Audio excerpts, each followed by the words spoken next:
and welcome to the welcome back to the Amber Wave Show podcast. I'm James, this is Stephen, and we are your hosts. And that's Moon.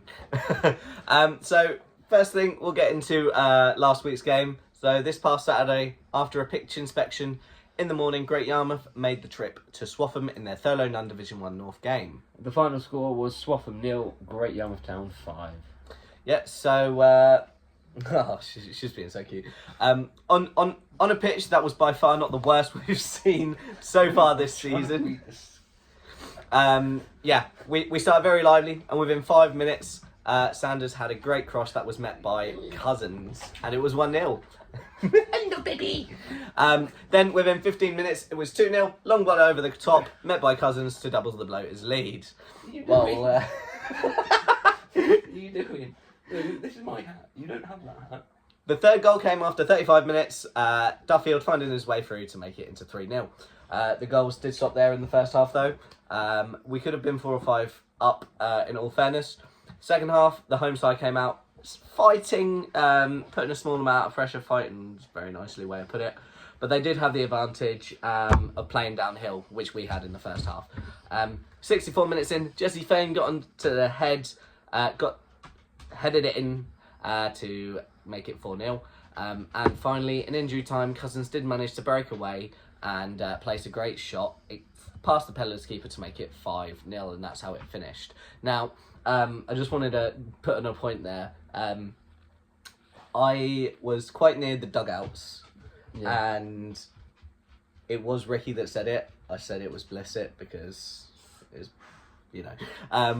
but you could hear a shout from Ricky to say, Jesse, stay there, as the corner was being whipped in. He stood there, he stayed there, and he managed to get the goal. From staying there, that was a genuine coaching masterclass from there. It was brilliant.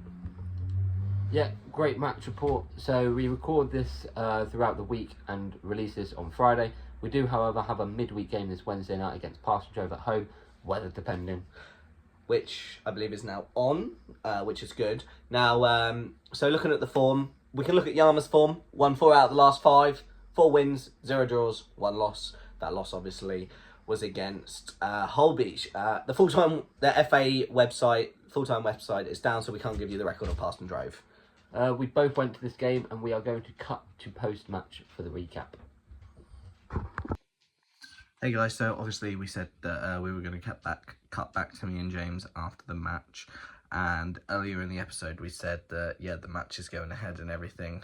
Well, we got there, it was good weather, and then about 10-15 minutes before kickoff, the mist just, you could not see half the pitch. You could barely see a goal from where we were standing. 7:45 came, referee came out, delayed it for 15 minutes, and then called it off. So, postponement. But that could be a silver lining. We're taking it as a positive for a couple of facts. So, one, Framlingham haven't got a game this week, midweek. They didn't have a game this week. So they're going to be rested for Saturday. Now, because we didn't have a game midweek, we're also going to be rested for Saturday. And every single game runs risks. You can get injuries, you can get suspensions, all of that stuff. And obviously not playing in midweek, we don't have that. So this could be a silver lining. Hopefully it is. That's how we're taking it, because we got all the way from Norwich to Yarmouth really early, had a few drinks, got there, got the flags up and everything. And I do feel we all said we felt really sorry for Parsonage Drove as well. They came all that way for a game that got postponed, and they had to travel back to Peterborough, which isn't great.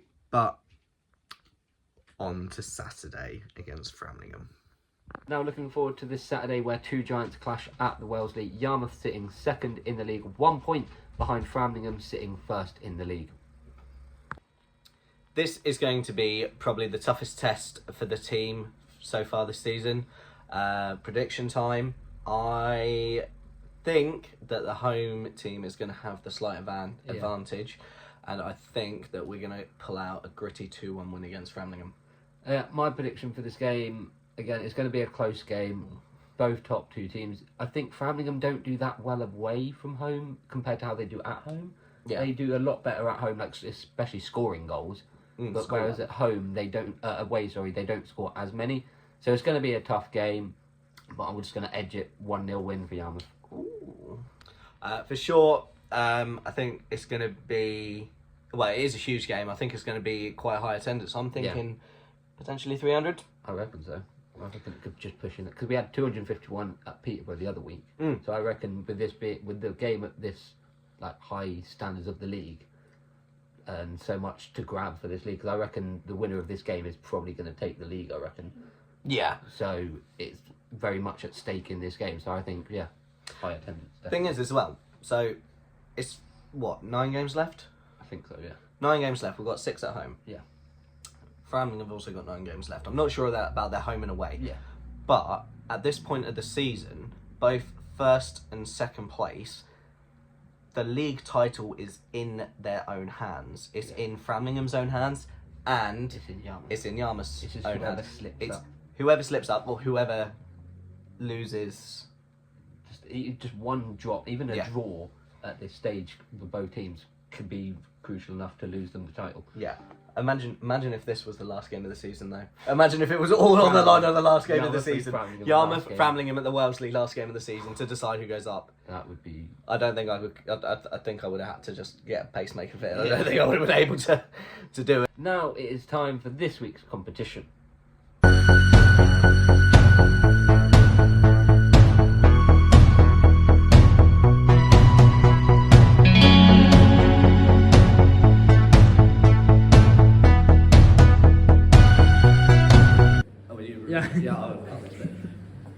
Okay, so this week's competition, the current scores are me 2, James 1. The last eating competition, stuffing marshmallows in our mouths, I won that quite comfortably. We got Twix bars and drink, but we're on the Twix. We're going to have 2 minutes. DJ from Non-League Wonders is going to be timekeeping. So how it works is... the quickest person to eat all of them, or the furthest someone's got in 2 minutes. Okay. So right. Ready when you just... Yeah, we're just gonna crack into it. So right. On go. 3, go. 2, 1, go. Jesus, I can't open it. I think I'll just keep the timer on this. Oh, right. Just keep it rolling.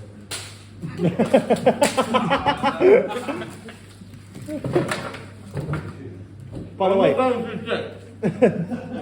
way, if you're wondering, we do actually have an audience here watching as well. Yeah, come on, eat it. Who does everyone think?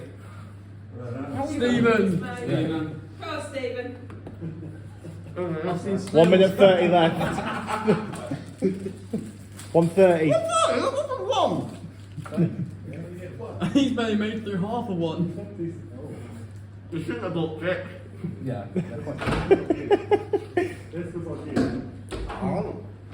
At this point, I'm just enjoying eating. I think that might be a win. That's cheating. You can't feed me yours. 1 minute. I think we underestimated how much time we gave ourselves. We underestimate it. Good to go. Are you through 3 packets already? Oh no, one's mine. How long we got? 36 seconds. You've won. Gone through 1 packet. One! What's wrong with you? One? No.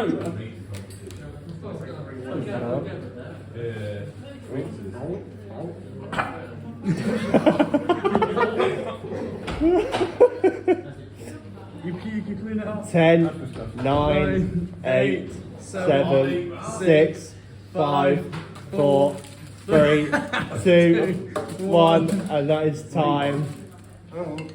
Oh my god. Yeah, swallow your last bite. Then what will we do? You got 2.5. 2.5. So I say like Stephen's definitely won. Yeah. Well, at least I can just enjoy these for the rest of the game. Yeah. I guess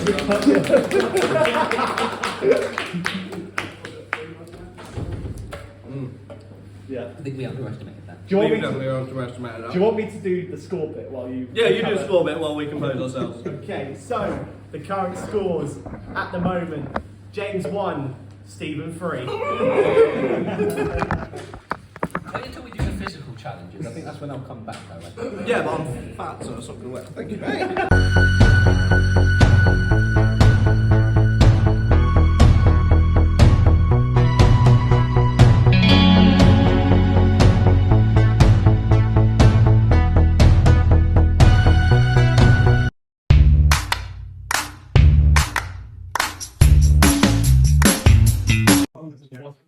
Okay, so here for this week's interview, we have Ian with us. So thank you, Ian, for coming and doing this with us. So for people who don't know, last season you were at Leiston. Did I say it right, Leiston? Yeah, Leiston. Yeah. Leiston, sorry. I was there until just after Christmas. Had 3 great years. I mean, when I say we, just a supporter, I helped behind the scenes, followed the up as manager there, and was joint manager here. Appointed probably 10 days. I think they came for the end of the season to help Liz, because he lost some of his previous ones. Yeah, I mean, what I was going to go on to say is like what chose great art for you, but I'm guessing that is Well, it's obviously it's geography. I mean, we're both Norfolk, and it's a long way to Lation, but really, we've been really impressed every time we came here with the size of the club. It's a sleeping giant, had so much potential. People were great, the supporters were fantastic, and we had our eye on it for a long time, and we were lucky when it came up. so obviously the stadium itself, the Wellesley, very iconic. What is the one thing that you will never get tired about Wellesley? It's an easy one there. I mean, you know, having the oldest ground in world football is a massive plus. It's something we can try and do. I think I was saying to Ian, we tried to push that. It's a real flagship. It's a great yard, not just a club. Fantastic old lady, superb Victorian architecture, and I say, look, all the photographs I do on match day always include that. It's so good. So what has been your favourite match to watch so far this season? There's been a lot. I mean, obviously, you know, going 10, 12 games without, you know, straight hits. You enjoy all of them. I think probably the late winner against Dusty when we had a long throw and scored it in the last minute. The ground absolutely erupted. That was fantastic feeling, and that really set us on a run from that point. And that was a great night. But all the nights down here are great. I think if I remember, that must have been 4th of October, so that would have been straight after the loss there. Yeah, it probably was. That was the start of the run. Yeah. So we since then we've had 19 games, 1 defeat, and we went on that 17 match from that night. That's fantastic. So this season is not by any stretch of the imagination, almost like a fairy tale, like a Hollywood movie. Yeah. So what in particular do you think has changed for last season for this season for the teams to be You know, towards the end of last season, we started to see the improvement. We won 4 out of the last 6. You could see that, you know, the green shoots are coming. They added a couple of players in the summer, which helped. We had to, because 3 or 4 of the last year's squad went back to Caister, and we got 2 good young players there. And we've had 2 additions, so we've actually only got 4 of this squad out of the 16 who weren't here last year. So huge changes. We lost a goalkeeper with injury, and Brandon in who's done really well. Cam Barnes, who was with us last year, came back. And yeah, so obviously the personnel on the pitch helped. They worked incredibly hard in pre-season. Managers working very hard twice a week. You know, and they took the pre-season friendlies very seriously. Did very well at those, and that gave them a good base. You know, and I think slowly they got the confidence that we can compete on the other side. You know, we're playing against sides with huge budgets, massive budgets down in Essex. We can't compete financially, but you know, the boys we've got are competing on a football. It's such a good turnaround. So On the flip side, obviously we said that how amazing this is. Now, nothing and nobody is completely perfect. If you had to choose one thing that maybe we're not so good at, can improve at, what do you think? Obviously, part of my job doing social media, trying to increase it.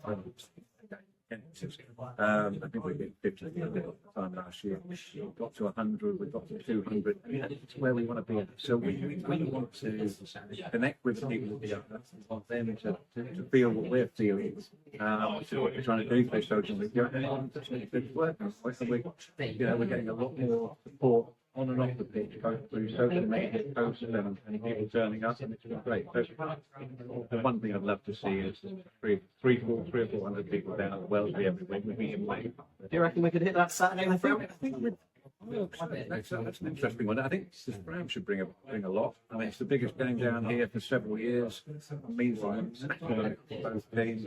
It's not going to end the league. I mean, nothing's decided on Saturday, but that will go a long way to sort of setting one of the two teams up for the run. Yeah, we could. I don't think we've got 3 or 100. If we got 300, we could take first time for one. And one more question for you. So, where do you think we are going to finish the league this season? I think the response you'll get from the manager by is that we take one game at a time. We're discussing everything. My personal opinion, only my personal opinion, is I think we will finish top 3. I think if things go disastrously wrong, we should finish in the top 2 and be there fighting for that. I mean, Bram are a really good side. They've been around this league at the top end for a long time. They're quality. Let's be honest. Start of the season in August, and you'd said to me, you're going to be 8 games to go, playing against the best team in the league with a chance of still winning the fight. I'd love it. So there's no pressure on us. We're just, a bunch of student players having fun. We don't feel the pressure. We don't feel we have to beat this. We'll give it our best shot. Let's do it every game. If we win that, you'd say that we're a good chance of top 2. And second place is important in this league. If you don't make the shot, because you're then at home for the first playoff game. And if you win that, you're at home for the second. So second is really important. So it's like you finish top 2. You can't predict anything in this league. You see 2 teams have gone on 5 game losing runs, and they can happen to anyone with injuries or suspensions. Nobody knows. It's been great so far. Well, thanks ever so much for this weekend. Thank you.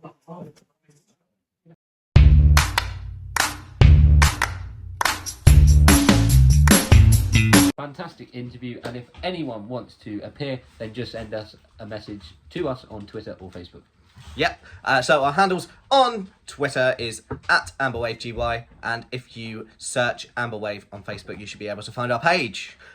And this is all we have time for this week. We hope you have enjoyed episode 3, and if you did, please like and subscribe, and we will see you at the same time next week. It's episode 5 now. Oh yeah, it is episode 5. Episode 5. We will see you. Is it 5 or is it 6?